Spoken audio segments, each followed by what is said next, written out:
Hey everybody, good morning, good afternoon, good evening. It's 4 o'clock in the afternoon here now, and it's a very cold, wet, horrible day before Christmas Eve, the eve of Christmas Eve. And not so much this year, because although places are open to go and celebrate, and I suppose people will still go to visit relatives, as we do over the Christmas period. But maybe not quite as bad as in years when everybody could go out and they're celebrating and office parties and what have you. And there always used to be a spate of road traffic accidents, people driving or driving whilst under the influence of something. And it's abhorrent to me. It really is, and it was brought home to me one day last week, when a family member, a friend of this family member, his daughter and her boyfriend had been involved in a road traffic accident. They were just on their way home from somewhere. I think there may have been a little bit of speeding going on, I don't know. I'm not sure whether there was any alcohol involved on the other party's part, I don't know. All I do know is that both the girl, the man's daughter, and her boyfriend were both killed. And I've had to try and put it out of my mind, because some things just don't bear thinking about, do they? Because they're too awful. And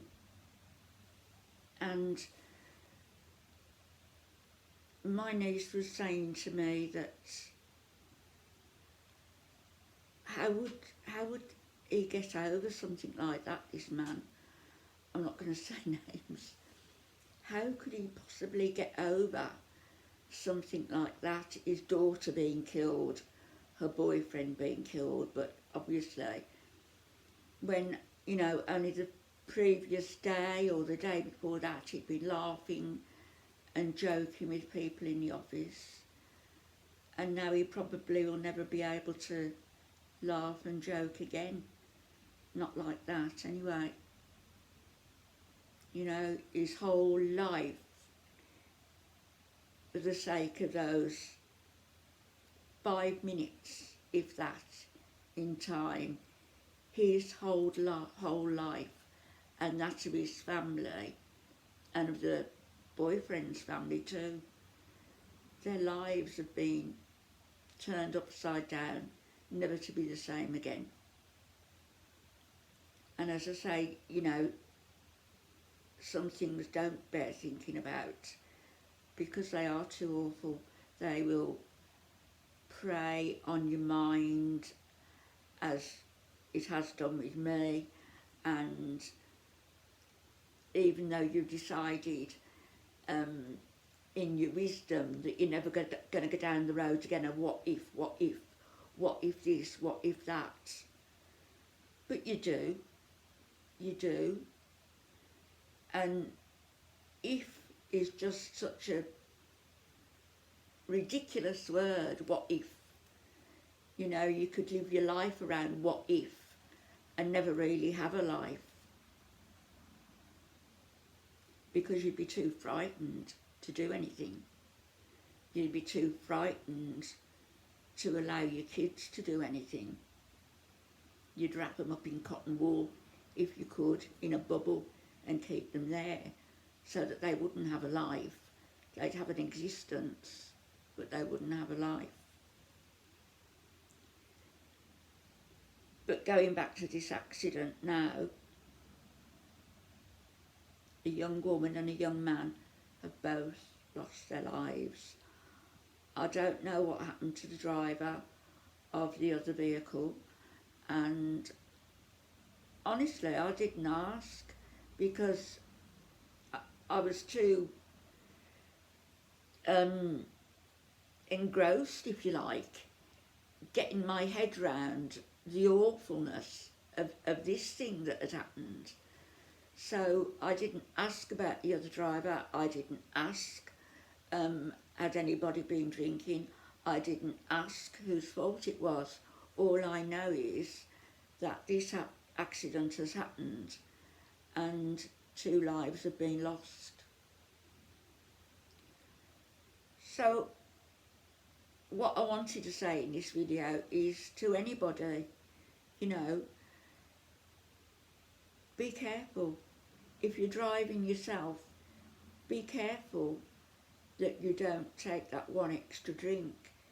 Be careful that you don't drive if you're unduly stressed about something and therefore your mind can't be on the job of focusing on the road. Don't take any substances if you're going to be driving. Drive only if you're able to focus fully on the task at hand, which is getting from A to B safely and making sure that anybody who is coming towards you gets, you know, from A to B where they need to be safely. It's you can say that, you know, if people want to put their own lives at risk, let them do it. It isn't as simple as that, is it? Never is. Because they're not only putting their own lives at risk, they're putting other people's lives at risk, and they're also putting the whole life of anybody who loves them at risk, because everything's going to be turned upside down in people's world. There's no excuse for drink driving. There's no excuse for driving while you've been inhaling or have taken substances. There's no excuse for driving when you're so stressed and your head's aching so much that you're in a tailspin. Get a taxi or don't go out. See so much on YouTube recently, and people who are making a lot of money on YouTube, and I'm not just on about one person here, but people who are making a lot of money through their bad behaviours and doing things that puts their life at risk, actually.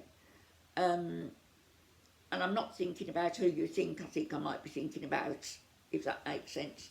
I'm thinking about somebody different now. But, you know, you get fools who will say, well, I'm not going to live very long, so I may as well live the high life while I'm still young, because I've got a feeling I'm not going to live very long. Well, that's going to be a self-fulfilling prophecy, isn't it? Because if you don't feel that you're going to live very long, the chances are that you're not going to live very long. The way you go on dates with people you don't know and pick up strangers and do all the rest of it, that's not living. That isn't living. That's losing your self-respect. That's throwing your life away. It's throwing your happiness down the drain. And it's upsetting those who love you. Don't do it. And keep away from your bloody cars, those of you who have them. If you feel that you've got to have that extra drink or that extra cigarette, whatever it is, or you've stormed out after an argument, do not get in that car. Don't get a taxi, please. And just to finish this up now, I know you don't know the person concerned, and I don't know the person concerned. It's family members who do. But, you know, if you can remember in your prayers, grieving, people who are grieving tonight for loved ones who've been lost, unnecessarily lost, just through silly accidents, twist of fate. I believe that prayers are heard. I do. I'll be back tomorrow. Bye-bye.